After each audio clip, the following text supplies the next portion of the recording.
ബീഹാർ നിയമസഭാ തെരഞ്ഞെടുപ്പിൽ ആദ്യഘട്ട വോട്ടെടുപ്പ് പുരോഗമിക്കുകയാണ്. 9 മണി വരെ 13.13% പോളിംഗാണ് രേഖപ്പെടുത്തിയത്. 121 മണ്ഡലങ്ങളിലാണ് വോട്ടെടുപ്പ് നടക്കുന്നത്. തേജസ്വി യാദവും സമ്രാട് ചൌധരിയും ഉൾപ്പെടെയുള്ള പ്രമുഖർ ഇന്ന് ജനവിധി തേടുന്നുണ്ട്. ബീഹാറിൽ NDA വിജയിക്കുമെന്ന് പ്രധാനമന്ത്രി നരേന്ദ്രമോദി പറഞ്ഞു.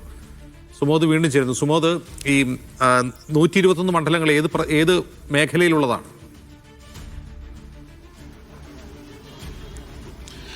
ഇപ്പോൾ നമ്മൾ നിൽക്കുന്നത് ദർഭംഗ മണ്ഡലത്തിലാണ്. അതായത് 121 മണ്ഡലങ്ങളിലായി 1314 സ്ഥാനാർത്ഥികളാണ് മത്സരിച്ചുകൊണ്ടിരിക്കുന്നത്. ഈ മണ്ഡലങ്ങളുടെ പ്രത്യേകത എന്ന് പറയുമ്പോൾ പാറ്റ്നയുമായി ചേർന്ന് കിടക്കുന്ന ഒരു പ്രദേശങ്ങളിലാണ് ഇപ്പോൾ കൂടുതലും ഈ 120 മണ്ഡലങ്ങളിലെ വോട്ടിംഗ് നടന്നുകൊണ്ടിരിക്കുന്നത്. ഇതുകൂടാതെ ഇപ്പോൾ നമ്മളിവിടെ കാണുന്നതാണ്, ഇവിടെ ഒരു ഉറുദു സ്കൂളിലാണ് ഈ വോട്ട് ചെയ്യാൻ വേണ്ടി ആളുകൾ എത്തിയിരിക്കുന്ന ഒരു കാഴ്ച കാണുന്നത്.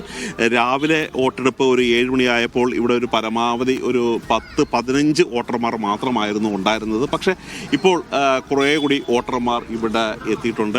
ഇപ്പോൾ നമ്മൾ നേരത്തെ വാർത്താ സമ്മേളനമൊക്കെ റിപ്പോർട്ട് ചെയ്തപ്പോൾ പ്രത്യേകം ചൂണ്ടിക്കാണിച്ചിരുന്നു ഈ പുതിയ പരിഷ്കാരങ്ങൾ നടപ്പാക്കുന്നുവെന്ന്. അതായത് മൊബൈൽ സൂക്ഷിക്കാൻ വേണ്ടി പ്രത്യേകം സംവിധാനം ഉണ്ടാകുമെന്ന്. അങ്ങനെ മൊബൈൽ ये मोबाइल संधारण है. इसमें जो भी मतदान देने आते, मत गिराने आते हैं मतदाता लोग, उनसे मोबाइल लिया जाता है और उनको बदले में टोकन दिया जाता है और मोबाइल उनका सुरक्षित रखा जाता है. फिर जब वो मत देकर वापस आते हैं तो उन टोकन लेकर और उनका मोबाइल वापस कर दिया जाता है. ഇതുപോലെ ഈ മൊബൈല് സൂക്ഷിക്കാൻ വേണ്ടിയുള്ള ഒരു അറയാണ് ഇവിടെ വെച്ചിരിക്കുന്നത്. ചെറിയ ചാക്ക്, അതിൻ്റെ ചണം കൊണ്ടുണ്ടാക്കിയ ചെറിയ ഒരു ബോക്സ് മാത്രമാണ് ഇവിടെ ഉള്ളത്. ഇതിനാണ് ഒരു പ്രത്യേക സംവിധാനം ഒരുക്കുമെന്ന് തെരഞ്ഞെടുപ്പ് കമ്മീഷൻ അറിയിച്ചിരുന്നത്. അതിൻ്റെ കാര്യം ഏറ്റവും വലിയ ഒരു പരിഷ്കാരമായി തെരഞ്ഞെടുപ്പ് കമ്മീഷൻ ചൂണ്ടിക്കാട്ടിയിരുന്നത്, നിങ്ങൾക്ക് മൊബൈൽ പ്രത്യേക മുറിയിൽ വെച്ച് പോയി തിരിച്ചു വരുമ്പോൾ മൊബൈൽ തിരികെ തരും, അതുവരെ ഞങ്ങൾ സൂക്ഷിക്കുമെന്നുള്ളതാണ്. ഇത്തരത്തിലുള്ള സംവിധാനങ്ങളാണ് ഇപ്പോൾ ബീഹാറിൽ ഏർപ്പെടുത്തിയിരിക്കുന്നത്. സുമോദ്, ഈ 66 ലക്ഷം പേർ വോട്ടർ ലിസ്റ്റിൽ നിന്ന് പുറത്തായ ഒരു സംസ്ഥാനമാണ്. അപ്പോൾ ഈ ദർഭംഗയിൽ ഇങ്ങനെ വോട്ട് ഡിലീഷൻ ആരോപണം ഉണ്ടായിട്ടുണ്ടോ?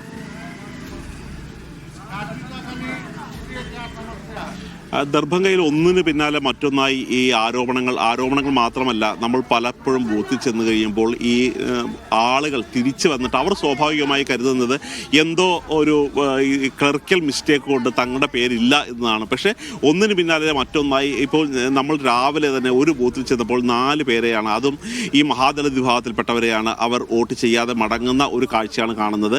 അപ്പോൾ എന്താണ് സംഭവിച്ചതെന്നറിയില്ല. വോട്ടില്ലായിരുന്നു, കരട് പട്ടികയിൽ ഇതുപോലെ വോട്ടുണ്ടായിരുന്നില്ല. പക്ഷേ അതിനുശേഷം ഡോക്യുമെൻറ്റുകൾ കൃത്യമായിട്ട് കൊടുത്തതാണ്, BLO ഉറപ്പ് നൽകിയതാണ് നിങ്ങൾക്ക് വന്ന് വോട്ട് ചെയ്യാമെന്ന്. പക്ഷേ ആ തരത്തിലുള്ള ഒരു വോട്ട് ചെയ്യൽ ഇവിടെ നടന്നിട്ടില്ല. അങ്ങനെ പല സ്ഥലങ്ങളിലും ദർഭംഗ ഉൾപ്പെടെയുള്ള പ്രദേശങ്ങളിൽ വോട്ട് കട്ട് ചെയ്തിരിക്കുന്ന ഒരു കാഴ്ച തന്നെയാണ് നമുക്ക് കാണാവുന്നത്.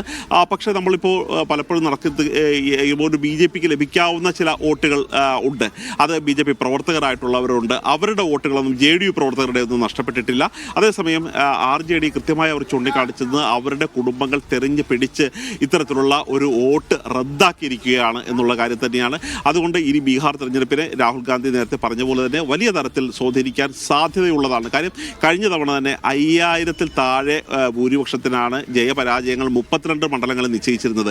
ഒരു 6 മണ്ഡലത്തിൽ തന്നെ അധികമായി ഇന്ത്യ സഖ്യം പിടിച്ചിരുന്നെങ്കിൽ അധികാരം ഏൽക്കുന്നത് തന്നെ ഇന്ത്യ സഖ്യമായി മാറുമായിരുന്നു. ചെറിയ ഭൂരിപക്ഷത്തിന് മാത്രമായിരുന്നു BJP പല സ്ഥലങ്ങളിലും ജയിച്ചു കയറിയത്. അതുകൊണ്ട് ഇത്തരത്തിലുള്ള ഒരു ബൂത്തിൽ തന്നെ നമ്മൾ കണ്ടത് തന്നെ ഒരു 4 വോട്ടാണ് റദ്ദാക്കിയതായി. പലരോട് സംസാരിക്കുമ്പോൾ അവർ ക്യാമറയ്ക്ക് മുന്നിൽ വന്ന് സംസാരിക്കാൻ തയ്യാറല്ല. അതുകൊണ്ട് മാത്രമാണ് പലരുടെയും നമുക്ക് പ്രക്ഷേപണം ചെയ്യാൻ കഴിയാതിരുന്നത്. അതേസമയം ഒരു സ്ത്രീയുടെയും പുരുഷൻ്റെയും ഉൾപ്പെടെ ഇന്ന് രാവിലെ മുതൽ നമ്മൾ കൊടുക്കുന്നത് ഇത്തരത്തിൽ വോട്ട് അവരുടെ നഷ്ടപ്പെട്ടു, അവരുടെ വോട്ട് കരട് പട്ടികയിൽ ഇല്ലായിരുന്നു, കൃത്യമായ രേഖകൾ നൽകിയതാണ്. പക്ഷേ ഇതുവരെ പുനഃസ്ഥാപിക്കാൻ കഴിഞ്ഞിട്ടില്ല. അതിൽ തങ്ങൾക്ക് വളരെയധികം വിഷമമുണ്ട് എന്ന് തന്നെയാണ് അവർ പറയുന്നത്. പക്ഷേ അതൊരു കൂട്ടായി ഒരു പ്രക്ഷോഭമായോ ഒരു പ്രതിഷേധമായോ ഉയർത്താൻ ഇവിടെ RJDക്കോ കോൺഗ്രസിനോ കഴിയുന്നില്ല എന്ന് തന്നെയാണ് ഇവിടെ ഈ വോട്ട് റദ്ദ് ചെയ്യുന്നവർക്ക് അനുകൂലമായ അവരെ സംരക്ഷിക്കുന്ന ചില ഘടകങ്ങൾ അങ്ങനെയാണ് സംഭവിക്കുന്നത്. ശരി, ധനസുമോദാണ് ബീഹാറിലെ ദർഭംഗയിൽ നിന്ന് ഈ വിവരങ്ങൾ നൽകിയത്.